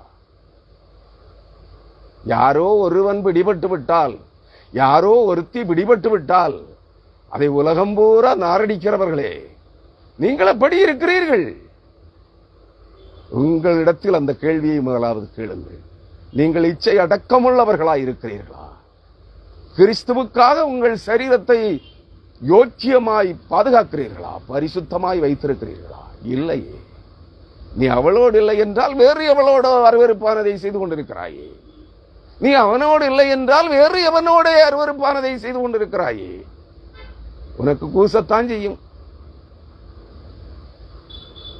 அருமையான கிறிஸ்தவமே, இன்றைய கிறிஸ்தவம் இப்படித்தான் இருக்கிறது. அன்பானவர்களே, எந்த பாவமும் சரீரத்திற்கு புறம்பாய் இருக்கும். வேசித்தனம் செய்கிறவனோ தன் சுய சரீரத்திற்கு விரோதமாய் பாவம் செய்கிறான். இதாங்க பாவம். பாவம் நிறைய இருக்கு. பரிசுத்த ஆவியானவருக்கு விரோதமான பாவமும் வேற இருக்கு. ஆனால் இது ஒருவன் தன்னுடைய சொந்த சரீரத்திற்கு, நான் என்னுடைய சொந்த சரீரத்திற்கே பாவம் செய்கிறேன் என்றால், என் சொந்த சரீரத்தையே சீரழித்துக் கொண்டிருக்கிறேன் என்றால் அது விபச்சாரமே, அது வேசித்தனமே. அந்த வேசித்தனம் எந்த பாவமும் சொந்த சரீரத்திற்கு சரீரத்தை தீட்டுப்படுத்தாது. ஆனால் விபச்சாரம் வேறு ஏதோ ஒரு பெண்ணோடு தகாத உறவு, உடலுறவு வைத்துக் கொள்ளுகிறவன், ஈருடல் உயிராய் ஓருடலாய் மாறுகிறவர்கள் அந்த தங்கள் சரீரங்களை கெடுத்துக் கொள்ளுகிறார்கள். அதுபோல மிருகங்களோடு, செல்ல பிராணிகளோடு உறவு கொள்ளுகிறவர்களும் அந்த மிருகங்களால் தங்கள் சரீரங்களை தீட்டுப்படுத்திக் கொள்ளுகிறார்கள், பாவம் செய்கிறார்கள், கெடுத்துக் கொள்ளுகிறார்கள். சுய இன்பம் அனுபவிக்கிறவர்களும் சுய புணர்ச்சிக்காரர்களும் தங்கள் சரீரங்களை தாங்களே தீட்டுப்படுத்திக் கொள்ளுகிறார்கள். இச்சை அடக்கம் தேவை. இவர்களிடத்திலே இச்சை அடக்கம் இல்லை. தேவன் அதை எச்சரிக்கிறார். 19ஆம் வசனம்,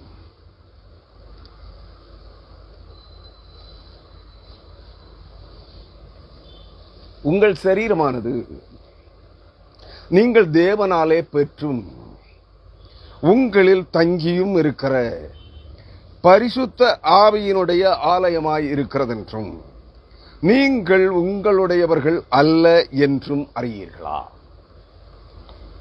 அருமையானவர்களே, இந்த வசனத்தின் பொருள் என்ன என்று நினைக்கிறீர்கள்? உங்கள் சரீரமானது நம் ஒவ்வொருவருடைய, கிறிஸ்தவர்கள் அனைவருடைய சரீரங்களும், அவரவர் சரீரங்கள் தேவனாலே, நீங்கள் நம்பி இருக்கிற நித்திய கண்மலையாகிய கிறிஸ்துவனாலே அல்லது பிதாவாகிய தேவனாலே பெற்றுக்கொண்ட சரீரம்.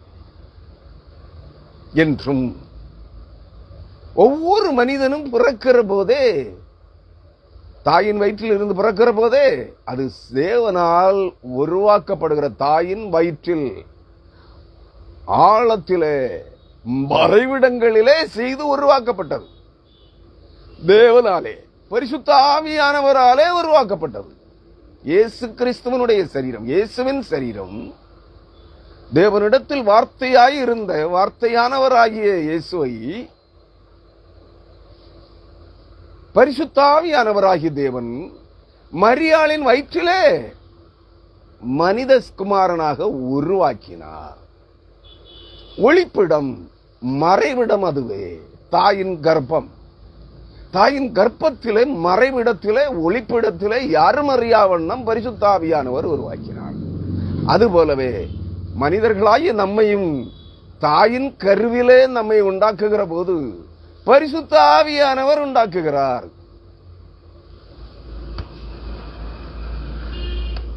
அருமையானவர்களே, நீங்கள் அதை நினைவில் வைத்துக் கொள்ள வேண்டும்.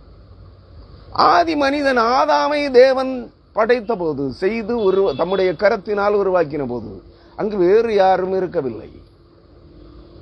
பிதாவாகிய தேவனும் பரிசுத்த ஆவியானவராகிய தேவனும் வார்த்தையானவராகிய கிறிஸ்து அல்லது வார்த்தையானவராகிய இயேசு என்கிற குமாரனாகிய தேவனும் இணைந்து ஒருவராய் நின்று தம்மில் தங்களை போல ஆதாமை தம்முடைய கரத்தினால் பூமியின் மண்ணினாலே செய்து உருவேற்படுத்தினார். அந்த சரீரம் தேவனாலே நாம் பெற்றதாய் இருக்கிறது. நம்மை உண்டாக்கின தேவனாலே, நம்மை உருவாக்கின தேவனாலே இந்த மாம்ச சரீரத்தை நாம் பெற்றிருக்கிறோம். நாம் தாயின் வயிற்றில் இருந்து வெளிப்படுவதற்கு முன்பே, தாயின் கருவில் நாம் உருவான போதே நம்மை உண்டாக்கினவர், உருவாக்கினவர் பரிசுத்த ஆவியானவராகிய தேவன். அந்த பரிசுத்த ஆவியானவராகிய தேவனே அவராலே நாம் பெற்றிருக்கிற இந்த சரீரத்திலே நம்மிலே தங்கியும் இருக்கிற பரிசுத்த ஆவியினுடைய ஆலயமாயிருக்கிறது. நம்மிலே தங்கி இருக்கிற ஆவி என்றால் ஜீவாவி. தேவன் ஆதாமின் நாசியிலே ஜீவ சுவாசத்தை ஊதினார். அது தேவனுடைய ஆவி, அதுதான் பரிசுத்த ஆவி. சகரியா 12ஆம் அதிகாரம் 1ஆம் வசனத்தின்படி தேவன் மனிதனை பூமியின் மண்ணினால் உண்டாக்குகிற போது மட்டுமல்ல, தாயின் வயிற்றில் மனிதர்களை, ஆணையும் பெண்ணையும் தாயின் கருவில் உண்டாக்குகிற போதே வானங்களை விரித்து பூமியை சீபாரப்படுத்தி மனுஷனுடைய ஆவியை அவனுக்குள் உண்டாக்குகிற கர்த்தர். அவர் மனுஷனுக்குள் நம்முடைய ஜீவனை உண்டாக்கி இருக்கிறார். அதான் ஆவி, கர்த்தருடைய ஆவி. கர்த்தருடைய ஆவி, பரிசுத்த ஆவி தான் நமக்குள்ளே ஜீவனாக இருக்கிறது. நம்முடைய நடத்தைகளினால்,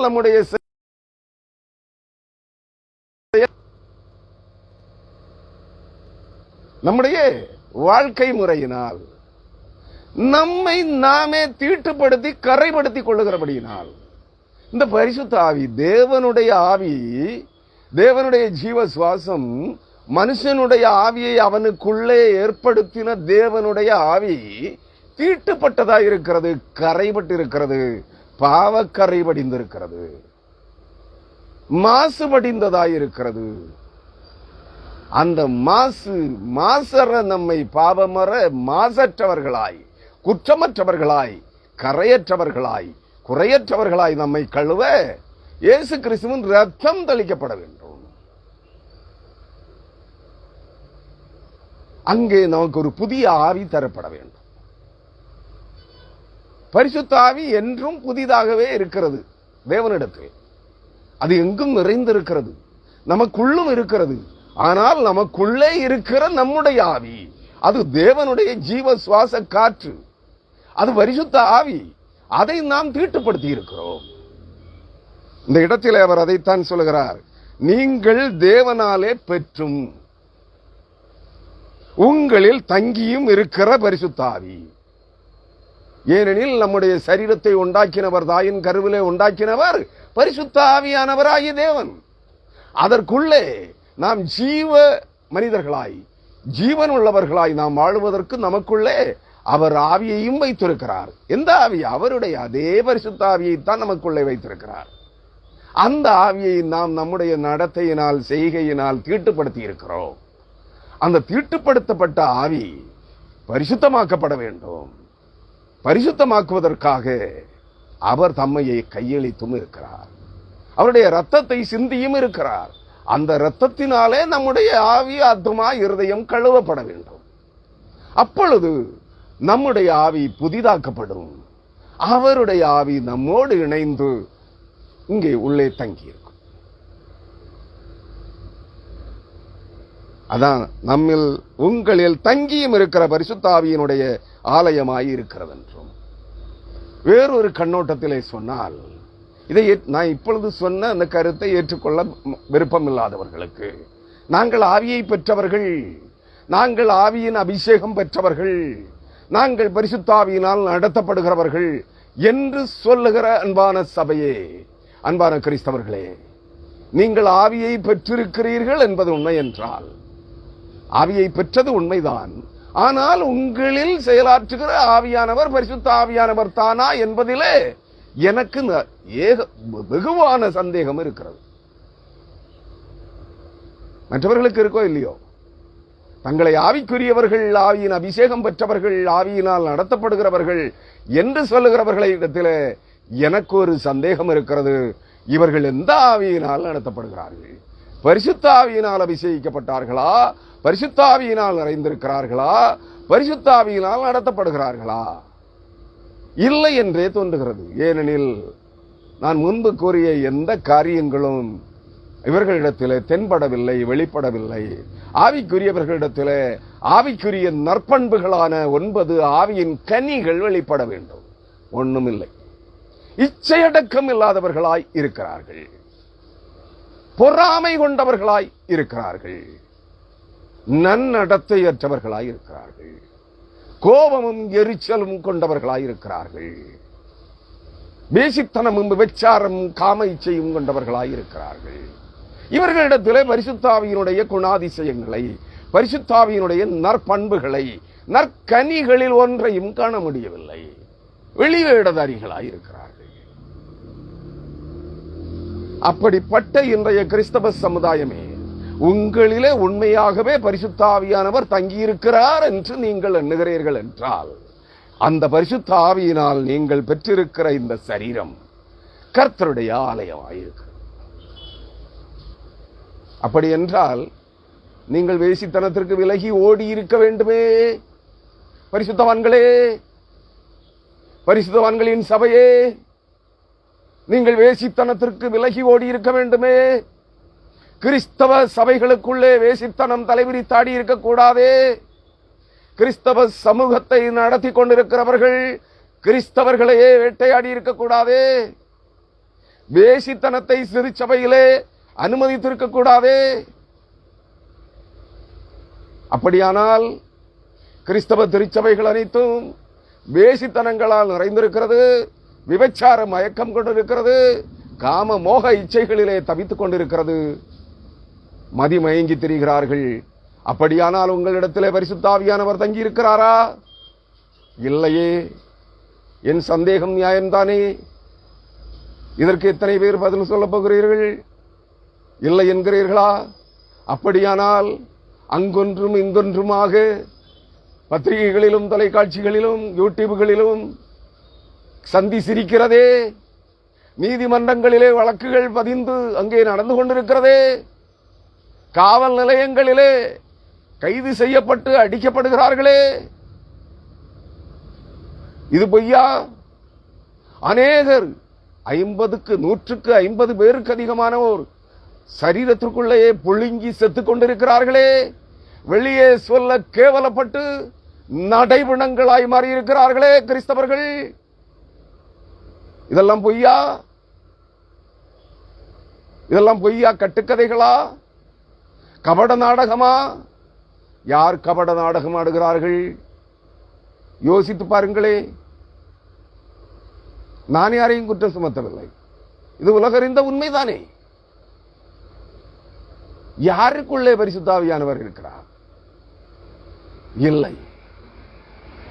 நன்றாக உணர்ந்து கொள்ளுங்கள். ஆதி திருச்சபையிலே இருந்திருக்கலாம். முதல் 2 நூற்றாண்டுகள் இயேசுவின் சீடர்களால் ஞானஸ்நானம் கொடுக்கப்பட்டு இயேசுவின் சீடர்களால் அப்போஸ்தலர்களால் நடத்தப்பட்ட முதல் ஆதி திருச்சபை முதல் 2 நூற்றாண்டுகளிலே பரிசுத்தவான்கள் இருந்திருக்கிறார்கள். பரிசுத்த ஆவியானவர் அவர்களிலே இருந்திருக்கிறார். அதற்கு பிற்பாடு இன்றைய சபைகளிலே பரிசுத்த ஆவியானவர் இல்லை, ஆவிகள் இருக்கிறது. பலவிதமான ஆவிகள் செயல்படுகிறது. பலவிதமான ஆவிகளின் அபிஷேகங்கள் ஊற்றெடுத்து இறங்கிக் கொண்டிருக்கிறது. கிறிஸ்துவின் ஆவி இல்லை, பரிசுத்த ஆவி இல்லை. பாவத்தை குறித்தும் நீதியை குறித்தும் நியாய தீர்ப்பை குறித்தும் கண்டித்து உணர்த்துகிற சத்திய ஆவியானவரும் இல்லை. இருக்கிறார் அங்கொன்றும் இங்கொன்றுமாய்.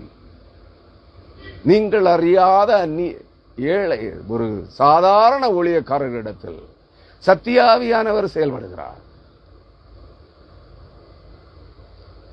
ஏதோ கொஞ்சம் பேர் பரிசுத்தவான்களாய் காக்கப்படுகிறார்கள், இச்சை அடக்கத்தோடு இருக்கிறவர்கள்.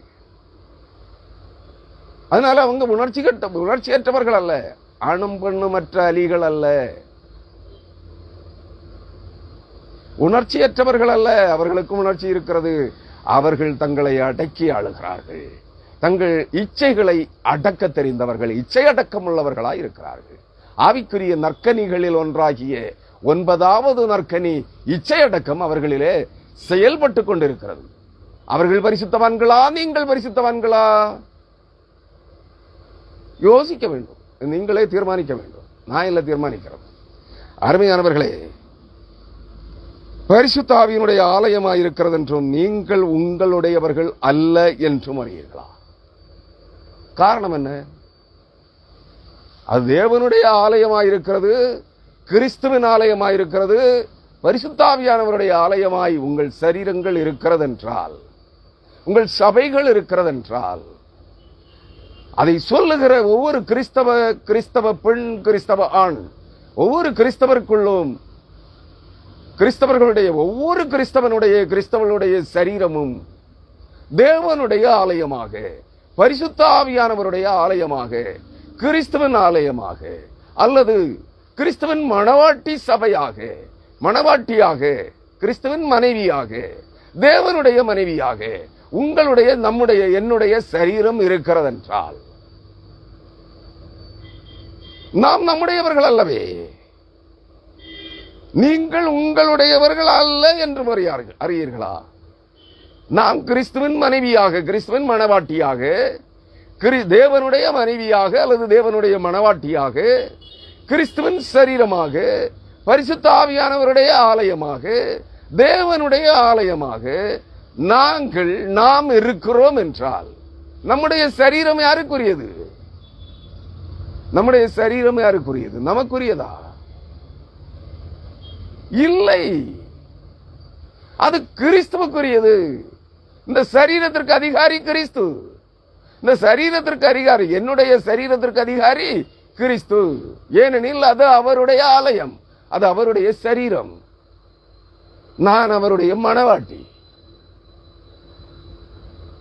எப்படி ஒரு கணவனுடைய சரீரத்திற்கு அவனுடைய மனைவி எப்படி அதிகாரியா இருக்கிறாளோ, ஏனெனில் அவனுடைய சரீரம் அவளுக்குரியது. மனைவியினுடைய சரீரம் கணவனுக்குரியது. கணவனே மனைவியின் சரீரத்திற்கு அதிகாரி, மனைவி அல்ல. அதுபோல அதே கான்செப்ட், அதே ஆஸ்பெக்ட்ல கிறிஸ்துவின் சரீரமாகிய சபையை, கிறிஸ்துவின் மணவாட்டியாகிய சபையை, கிறிஸ்துவின் மணவாட்டியாகிய உன்னை, கிறிஸ்துவின் மணவாட்டியாகிய என்னை, தேவனுடைய மணவாட்டியாகிய என்னை, தேவனுடைய மணவாட்டியாகிய உன்னை நீ வைத்து பார். உன்னுடைய சரீரம், என்னுடைய சரீரம், நம் அனைவருடைய சரீரங்களும் கிறிஸ்துவின் ஆலயங்களாய், தேவனுடைய ஆலயங்களாய், தேவனுடைய வீடாய், தேவனுடைய மனைவியாய், மணவாட்டியாய் இருக்கிறது. அப்படியானால் இந்த நம்முடைய சரீரம் அவருக்குரியது. நான் எனக்குரியது என்று உரிமை பாராட்டிக் கொள்ள, நான் எனது என்பதெல்லாம் மாயை. நான் எனது என்பதெல்லாம் மாயை. அந்த நான் என்பது தேவன். அந்த தேவனுடைய ஆவி எனக்குள்ளே இருக்கிறபடியினால் நான் ஜீவனோடு இருக்கிறேன். அந்த ஆவி இந்த என்னுடைய சரீரத்தை எடுத்து நடமாட செய்கிறது. அதுதான் என்னுடைய மனுஷனுடைய ஆவி தேவனிடத்தில் இருந்து வந்தது. தேவனே இந்த சரீரத்திற்கு அதிகாரி. அதற்குள்ளே அவருடைய ஜீவசுவாசமாகிய ஆவியே அதற்குள்ளே இந்த மனித சரீரத்திற்குள்ளே செயலாற்றி கொண்டிருக்கிறது. அது எப்பொழுது இந்த சரீரத்தை விட்டு வெளியேறுகிறதோ அவனுக்குள்ளே மனித சரீரத்திற்குள்ளே ஊதப்பட்ட உண்டாக்கப்பட்ட மனித ஆவி, அனுப்பப்பட்ட ஆவி எப்பொழுது அந்த சரீரத்திலிருந்து வெளியேறுகிறதோ அப்பொழுது அந்த ஆவி கர்த்தரிடத்திற்கு சென்று விடுகிறது. அந்த ஆவிக்குத்தான் நான் என்று சொல்லுகிற உரிமை உண்டு. எனது, நான், எனது, என்னுடையது என்று சொல்லுகின்ற அதிகாரம், உரிமை அந்த ஆவிக்கு மட்டுமே உண்டு. இந்த சரீரத்தில் இருக்கிற எனக்கு நான் என்கிற அகம்பாவம் ஆணவத்திற்கு இல்லை. அதை புரிந்து கொள்ளுங்கள். இந்த ஆணவம் தலைக்கு ஏறும்போதுதான் காம இச்சைகள் மதி மயங்குகிறது. கண் கண்டதெல்லாம் தெய்வம், கண் கண்டதெல்லாம் இன்பம், அதை அனுபவிக்க வேண்டும் என்று தோன்றுகிறது. அது வேசித்தனத்திற்கு நேராகி எடுத்து செல்லுங்கள். இதை விட்டு விலகுங்கள். 20வது வசனம். இதற்குரிய தெளிவுரையை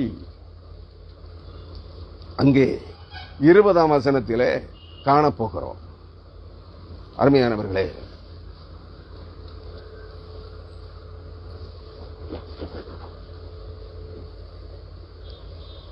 இருபதாம் வசனம் 1 கொரிந்தியர் 6ஆம் அதிகாரம் 20ஆம் வசனம்.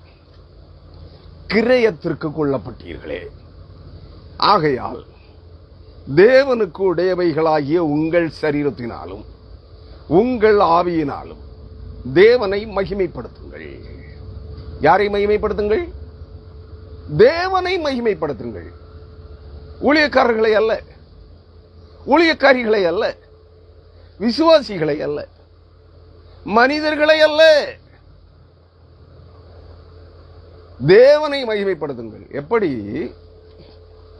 கிரயத்திற்கு கொள்ளப்பட்டீர்களே. கிரயம் என்பது விலை கிரயம். ஒரு சொத்தை வாங்குகிறோம், ஒரு நிலத்தை வாங்குகிறோம், ஒரு வீட்டை வாங்குகிறோம், ஒரு பொருளை வாங்குகிறோம், இல்லையா? கிரயம், அதற்குரிய விலை மதிப்பு என்ன? அந்த விலை தொகையை கொடுத்து அதை விலைக்கு வாங்குகிறோம். விலைக்கு வாங்குதல் தான் கிரயத்துக்கு கொள்ளுதல். கேட்ட விலையை கொடுத்து வாங்குதல், அல்லது பேரம் பேசி அதற்குரிய விலையை நிர்ணயித்து கொடுத்து வாங்குதல். நிர்ணயிக்கப்பட்ட விலையை கொடுத்து வாங்குதல், இல்லையா? அப்படியானால் கிரயத்திற்கு வாங்கப்பட்டீர்களே, கொல்லப்பட்டீர்கள் என்றால் வாங்கப்பட்டீர்கள். கொள்தல், வாங்குதல், கொடுத்தல், விற்பனை செய்தல், கொள்வனையும் கொடுப்பனையும். கொள்வனை என்றால் வாங்குகிறவர்கள், கொடுப்பவர்கள், கொடுப்பினை என்றால் கொடுப்பவர்கள், விற்பவர்கள்.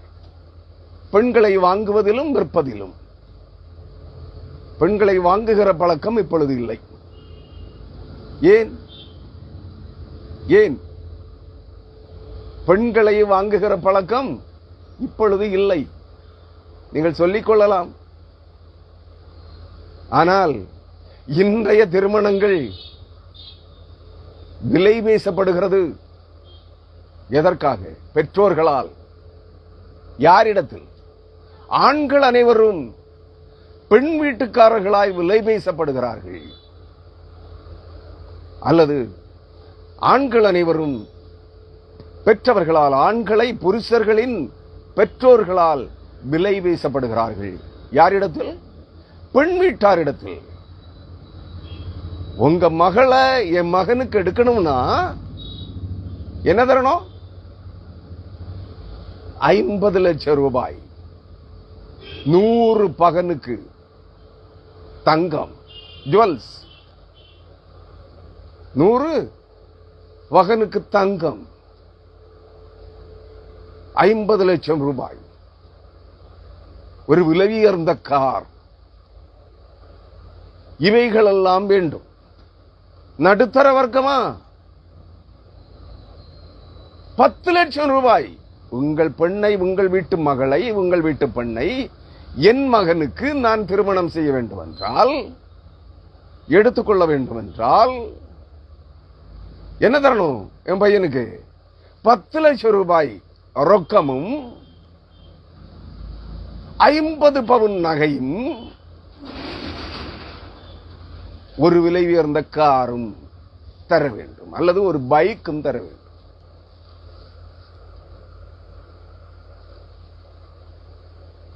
அவர்கள் சம்மதித்தால் அந்த பெண்ணை உங்கள் மகனுக்கு திருமணம் செய்து வைக்கிறீர்கள் தானே?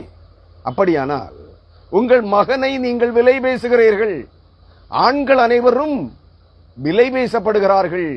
பெண் வீட்டார் அந்த பெண்ணுக்காக இந்த ஆடவனை விலை கொடுத்து, கேட்ட விலை கொடுத்து வாங்குகிறார்கள்.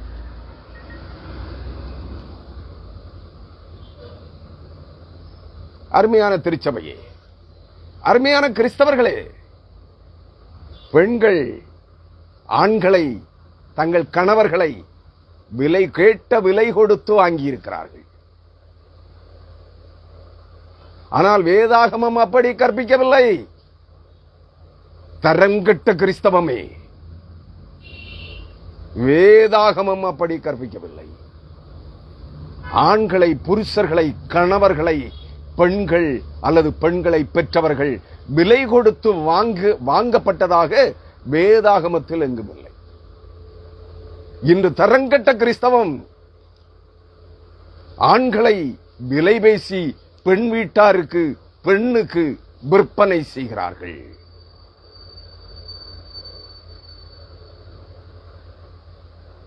நன்றாக புரிந்து கொள்ளுங்கள்.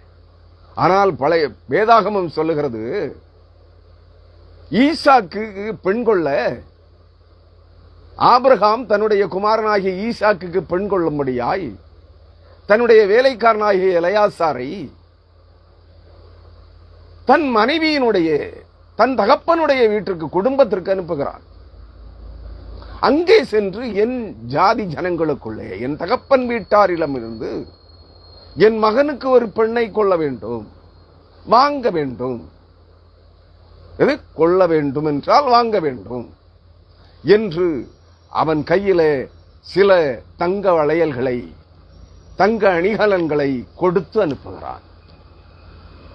நீ எந்த பெண்ணை என் மகனுக்கு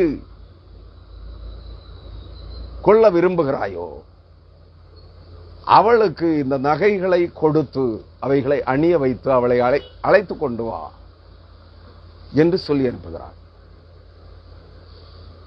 கர்த்தர் பேரில் உடன்படிக்கையிட்டு அனுப்புகிறான். அவன் அங்கே செல்லுகிறான். ஊர் என்கிற கல்தேயா தேசத்திற்கு, தன் தகப்பன் வீட்டார் இடத்திற்கு. ஆபிரகாமின் தகப்பன் தேராகுவினுடைய சொந்த ஜனங்களுடைய அந்த இருப்பிடத்திற்கு செல்லுகிறான். ரெபேக்காளை காண்கிறான். அவன் சில அடையாளங்களை வைத்துக் கொள்ளுகிறான். அந்த அடையாளங்களின்படி இந்த காரியங்களை எனக்கும் என் மிருகங்களுக்கும், என் ஒட்டகங்களுக்கும் அல்லது கழுதைகளுக்கும் தண்ணீர் பார்க்கிறவள் எவ்வளோ, அவளே என் எஜமானுடைய வீட்டிற்கு, எஜமானுடைய மகனுக்கு மனைவியாக்கப்படுவாள் என்று ஒரு தீர்மானம் செய்து கொண்டு அங்கே காத்திருக்கிறார். அங்கே ஒரு பெண் வருகிறாள். தன் ஆடு மாடுகளோடு வருகிறாள். அவளிடத்தில் கேட்கிறார், எனக்கும் என் மாடுகள், என் கழுதைகள் அல்லது ஒட்டகங்களுக்கும் தண்ணீர் காட்டுவாயோ என்று. ஆம், அவள் தன் ஆடு மாடுகளை அங்கே நிறுத்திவிட்டு முதலாவது அவனுக்கும் அவனுடைய மிருகங்களுக்கும் தண்ணீர் காட்டுகிறாள். அவன் அப்பொழுதே தீர்மானித்துக் கொண்டான், இவள்தான் தேவனாலே என எஜமானுடைய மகனுக்காக அடையாளம் காட்டப்பட்டிருக்கிற பெண் என்று சொல்லி அவளிடத்தில் அவளை குறித்து விசாரிக்கிறான். அவன் அப்பொழுது சொல்லுகிறாள், நான் நாகோருக்கு, யார் அவள்? லாபானின் சகோதரி. நன்றாக புரிந்து கொள்ளுங்கள். அவள் தன் தகப்பன் வீட்டிற்கு இவர்களை அழைத்து செல்கிறாள். இவன் எலையாசார் ஒரு தங்க வளையலை அவள் கையிலே போட்டு சில அணிகலன்களை அவளுக்கு கொடுத்து அவளை அவள் வீட்டிற்கு அனுப்புகிறான். இவன் அவள் பின்னாலே அங்கே செல்கிறாள். வீட்டாரிடத்திலே அவனை அடையாளம் காட்டுகிறாள். அவர்கள் விசாரிக்கிற போது இவன் ஆபிரகாமின் வேலைக்காரன் என்பதை அவர்கள் அறிந்து கொள்கிறார்கள். என்ன காரியம் என்று வினவுகிறார்கள். அவன் சொல்லுகிறான், இந்த பெண்ணை என் எஜமான் ஆபிரகாமினுடைய மகன் ஈசாக்குக்கு பெண் கொள்ள வந்தேன். வீட்டார் அவளிடத்தில் அனுமதி கேட்கிறார்கள். நீ இவனோடு செல்கிறாயா?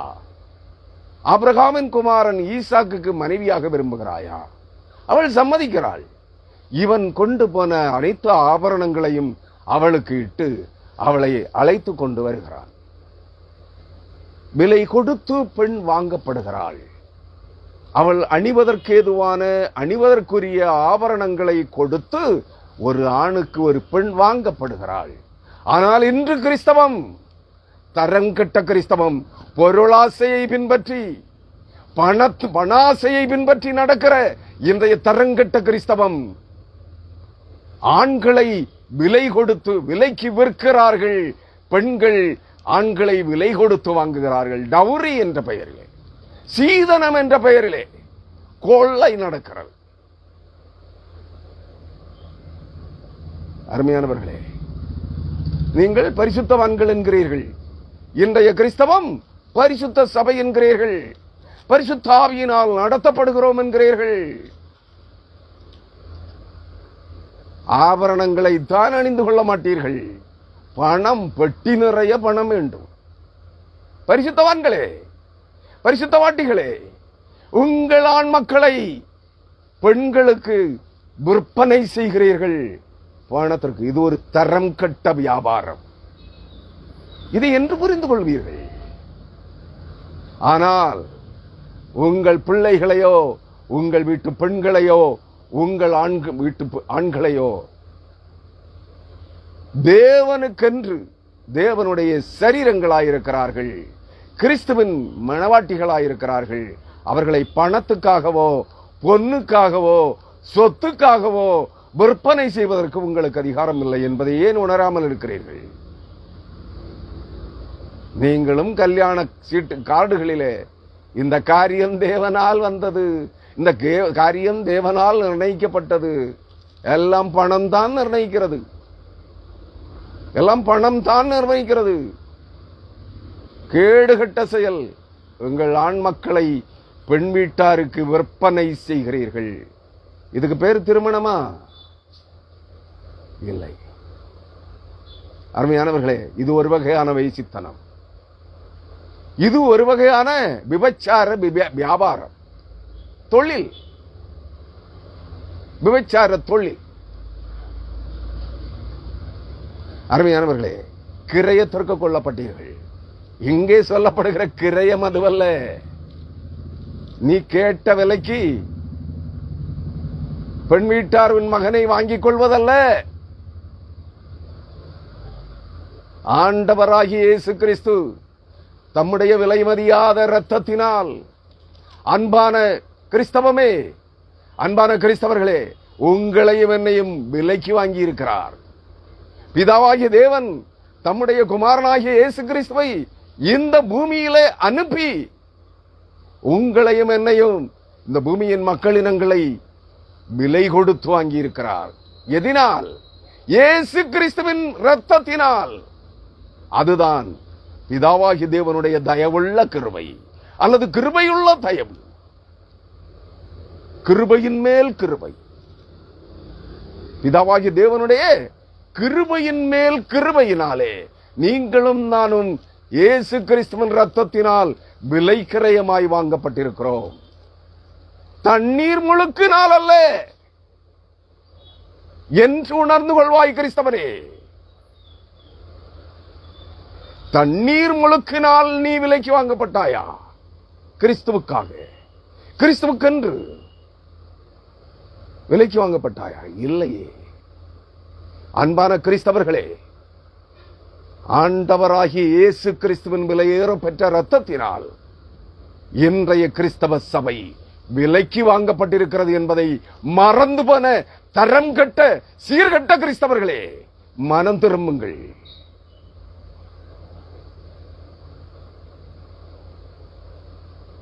கிரயமாய் கொள்ளப்பட்டீர்களே.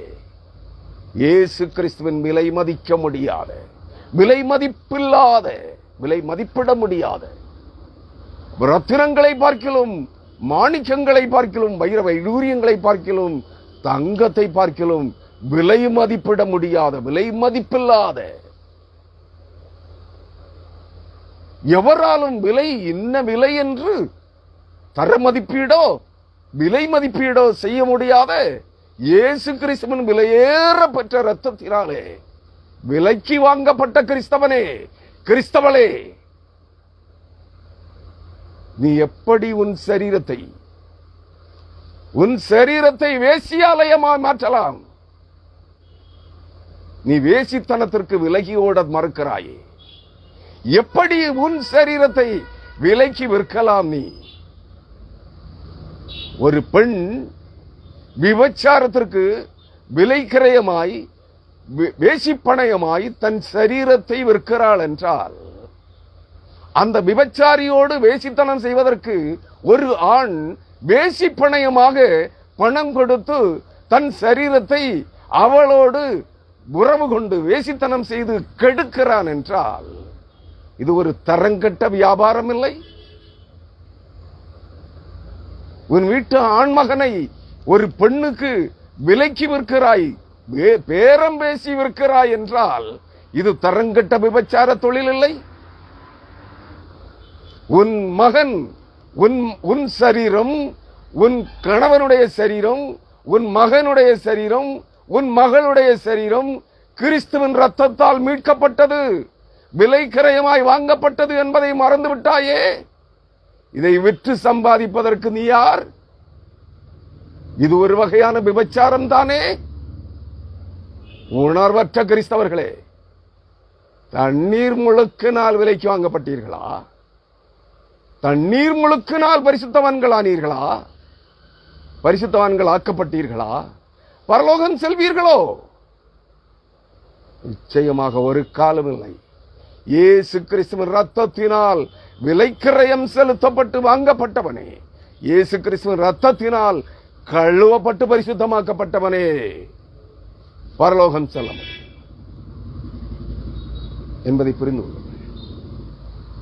என்று இந்த அறிவு உங்களுக்கு வருகிறதோ அன்று இந்த கிறிஸ்தவம் கிறிஸ்தவமாகும். இல்லை என்றால் இது சீரழிந்த சீர்கட்ட கிறிஸ்தவமே, இது வேசி மார்க்கமே. சத்திய மார்க்கம் இன்று வேசி மார்க்கமாயிருக்கிறது. சத்திய மார்க்கம் நான் சொல்லல, பைபிள் சொல்லுது, வேதவசனங்கள் சொல்லுகிறது. சத்திய மார்க்கம் வேசி மார்க்கமாய் மாற்றப்பட்டிருக்கிறது. ஏன் காரணம்? ஒரே ஒரு அடிப்படை காரணம். கிறிஸ்துவின் விலையேற பெற்ற ரத்தத்தினால் விலைக்கிரயமாக வாங்கப்பட்டது கிறிஸ்துவின் சரீரமாகிய சபை. கிறிஸ்துவை ஆராதிக்கிற ஜனங்கள், ஆண்களும் பெண்களும் கிறிஸ்தவர்கள், கிறிஸ்துவின் ரத்தத்தால் விலைக்கு வாங்கப்பட்டவர்கள், பிதாவாகிய தேவனுக்கென்று, ஆண்டவராகிய இயேசு கிறிஸ்துவுக்கென்று விலைக்கு, இயேசு கிறிஸ்துவின் ரத்தத்தால் விலைக்கு வாங்கப்பட்டவர்கள் என்பதை என்று இந்த உலக திருச்சபை, இந்திய திருச்சபை, தமிழ்நாட்டு திருச்சபை மறந்து விட்டதோ அன்றே அது வேசி மார்க்கமாய் மாறிவிட்டது. நன்றாக புரிந்து கொள்ளுங்கள். கிரயத்திற்கு கொள்ளப்பட்டீர்களே, ஆகையால் தேவனுக்கு உடையவைகளாகிய உங்கள் சரீரத்தினாலும், ஆகவே உங்கள் சரீரமும் உங்கள் ஆத்துமாவும் உங்கள் இருதயமும் உங்கள் ஆவியும் தேவனுக்குடையவைகளாய் இருக்கிறது. அது தேவனுக்கென்று, பிதாவாகிய தேவனுக்கென்றும், குமாரனாகிய ஆண்டவராகிய இரட்சகராகிய இயேசு கிறிஸ்துவுக்கென்றும், இயேசு கிறிஸ்துவின் ரத்தத்தினாலே விலைக்கு வாங்கப்பட்டிருக்கிறது. ஆகவே நாம் நம்முடையவர்கள் அல்ல, நீங்கள் உங்களுடையவர்கள் அல்ல, நம்மில் எவரும் நம்முடையவர்கள் அல்ல. நாம் கிறிஸ்துவுக்குரியவர்கள். யாருடைய இரத்தத்தால் விலைக்கு வாங்கப்பட்டிருக்கிறோமோ, யாருடைய இரத்தத்தால் மீட்பை பெற்றிருக்கிறோமோ அவருக்கு சொந்தமானவர்கள். அருமையானவர்களே, மனம் திரும்புங்கள். இந்த சத்தியத்தை, இந்த உண்மையை புரிந்து கொள்ளுங்கள். தேவனுக்கு உடையவைகளாகிய உங்கள் சரீரத்தினால், நம்முடைய சரீரத்தினாலும் உங்கள் ஆவியினாலும் நம் அனைவருடைய ஆவியினாலும், கிறிஸ்தவர்கள் அனைவரும் தங்களுடைய ஆவியினாலும் ஜீவனாலும், ஆவியோடும் உண்மையோடும் முழு இருதயத்தோடும் முழு ஆத்மாவோடும் முழு மனதோடும் உன் முழு சரீரத்தோடும். இந்த வசனத்தின்படி பழைய ஏற்பாட்டு பிரமாணம் என்ன? உன் ஆவியோடும் உன் ஆத்மாவோடும் உன் முழு ஆவியோடும் முழு உள்ளத்தோடும் முழு மனதோடும் முழு சிந்தையோடும் முழு ஆவியோடும் முழு ஆத்மாவோடும் முழு இருதயத்தோடும் உன் தேவனாகிய கர்த்தரை பணிந்து கொள், அவரை துதி. ஆனால் இங்கே இந்த வசனம் என்ன சொல்லுகிறது? உன் சரீரத்தோடும், உங்கள் தேவனுக்கு உடையவைகளாகிய இயேசு கிறிஸ்துவின் ரத்தத்தினால் விலைக்கு வாங்கப்பட்டிருக்கிற உங்கள் சரீரங்களினாலும், உங்கள் சரீரங்களோடும் உங்கள் ஆவியோடும், உங்களிலே நீங்கள் ஜீவிக்கிற, நீங்கள் உயிருள்ளவர்களாய் ஜீவன் உள்ளவர்களாய் வாழும்படி உங்களுக்குள்ளே அருளப்பட்டிருக்கிற உங்கள் ஆவியோடும். நீங்கள் மரித்து போனவர்கள் அல்லவே, உயிரோடு தானே இருக்கிறீர்கள். உயிரோடு இருக்கிறீர்கள் என்றால் உங்கள் உயிராகிய ஆவியோடும் உங்கள் சரீரமாகிய இந்த உடலோடும் கிறிஸ்துவுக்குரியதாகிய இந்த சரீரத்தோடும் உங்கள் ஆத்மாவோடும் இந்த சரீரத்திற்கும் இந்த உயிருக்கும் பங்காளிகளாய்த்தானே சரீரமும் ஆத்மாவும் மனமும் இருதயமும் இருக்கிறது. உங்கள் முழு இருதயத்தோடும் முழு ஆத்மாவோடும் முழு மனதோடும் முழு சிந்தையோடும் முழு உள்ளத்தோடும் முழு மனதோடும் முழு சரீரத்தோடும் தேவனை மகிமைப்படுத்துங்கள். அவர் ஒருவருக்கே ஆராதனை செய்யுங்கள். அவரே தேவன். அவரே மனிதகுமாரனாக மரியாளின் வயிற்றில் பிறந்து உங்களுக்காக எனக்காக சர்வலோகத்தின் ஜனங்களுக்காக பூமியின் வானத்திலும் பூமியிலும் பாதாளத்திலும் இருக்கிற அனைத்து சர்வ சிருஷ்டிகளுக்குமாக ரத்தம் சிந்தினவர். அந்த இரத்தத்தினாலே நாம் வாங்கப்பட்டிருக்கிறோம். நாம் அவருக்குரியவர்கள் என்கிற உணர்வு, அவர் அறியாமல் நம்மை நாம் தீட்டுப்படுத்துவதற்கோ, அவருடைய சரீரமாய் அவருக்குரிய நம்முடைய சரீரத்தை தீட்டுப்படுத்துவதற்கோ களங்கப்படுத்துவதற்கோ அருவருப்பான பாத்திரமாய் மாற்றுவதற்கோ நமக்கு எந்த உரிமையும் இல்லை. அப்படிப்பட்டவர்கள், எனக்கு உரிமை இருக்கிறது, என் சரீரம், என் ஆத்துமா, என் உறுப்புகள், இதை நான் எப்படி வேண்டுமானாலும் பயன்படுத்துவேன் என்று எண்ணம் கொள்ளுகிறாயா? அன்பானவனே, நீ கிறிஸ்துவுக்குரியவன் அல்ல, நீ கிறிஸ்துவுக்குரியவள் அல்ல. நீ தேவனுடைய ராஜ்யத்தை ஒரு நாளும் ஒரு காலம் சந்திக்கவே முடியாது. இப்படிப்பட்டவர்கள் தேவனுடைய ராஜ்யத்திற்குள்ளே பிரவேசிப்பதே இல்லை என்று பரிசுத்த ஆவியானவரும் பரிசுத்த பவுலும் ஏனைய அப்போஸ்தலர்களும் சொல்கிறார்கள். அருமையான கிறிஸ்தவர்களே, உங்கள் சரீரங்களை பரிசுத்தமாய் காத்துக்கொள்ளுங்கள். ஏனெனில் உங்கள் ஆவியும் உங்கள் ஆத்மாவும் உங்கள் சரீரமும் உங்கள் இருதயமும் கர்த்தருக்குரியது. கர்த்தருடைய விலைவேற பெற்ற கல்வாரி சிலுவையிலே சிந்தப்பட்ட கர்த்தராகிய இயேசு கிறிஸ்துவின் ரத்தத்தினால் விலைக்கு வாங்கப்பட்டிருக்கிறோம். நாம் அவருக்குரியவர்கள். அவருக்குரியவர்களாக நடப்போம், அவருக்குரியவர்களாக வாழுவோம், அவருடைய பிள்ளைகளாக வாழ்ந்து காட்டுவோம். இதுவே நமக்கு அனுமதிக்கப்பட்டிருக்கிற வாழ்வு. இதை விட்டு கண் கண்டதெல்லாம் எனக்கு சொந்தம், மனம் விரும்புவதெல்லாம் நாம் அனுபவிக்க வேண்டும் என்று மன விருப்பம் போல் வாழ்ந்தால் ஒரு நாளும் ஒரு காலம் நாம் ஆவிக்குரியவர்கள் என்று சொல்லிக் கொள்ளலாம், தேவனுடைய பிள்ளைகள் என்று சொல்லிக் கொள்ளலாம், நாங்கள் கிறிஸ்துவுக்குள் இருக்கிறோம் என்று சொல்லிக் கொள்ளலாம். தேவனுடைய ராஜ்யத்திற்குள் பிரவேசிக்கவே முடியாது. இந்த உலகத்தில் விரும்புகிற அனைத்தையும் அனுபவிக்கலாம். அப்படி அனுபவிக்கிறவர்கள் தேவனுக்குரியவர்கள் அல்ல, கிறிஸ்துவுக்குரியவர்கள் அல்ல. அவர்கள் பரிசுத்த ஆவியினால் நடத்தப்படுகிறவர்களும் அல்ல, பரிசுத்த ஆவியினால் நிறைந்தவர்களும் அல்ல, நிரப்பப்பட்டவர்களும் அல்ல, நிரப்பப்படுகிறவர்களும் அல்ல. அப்படிப்பட்டவைகளை விட்டு விலகி மனம் திரும்பி கல்வாரி சிலுவை அண்டையிலே கிறிஸ்துவின் சிலுவை பாடுகளின் வழியாக பயணிக்க தொடங்கி கிறிஸ்து இரத்தத்தினாலே கழுவப்படுகிறவர்களே, மறு ஜென்மமுழுக்காகிய தேவனுடைய கிருபையுள்ள இரத்தத்தினாலே கழுவப்பட்டு பரிசுத்தமாக்கப்படுகிறவர்களே, பரலோகவாசிகளாய் தேவனுடைய ராஜ்யத்தின் சுதந்திரவாளிகளாய் தேவனுடைய ராஜ்யத்திற்குள்ளே பிரவேசிக்கத்தக்கவர்கள் என்பதை கூறி, அருமையானவர்களே, இந்த நாளுக்குரிய தியான செய்தியை நிறைவு செய்கிறேன்.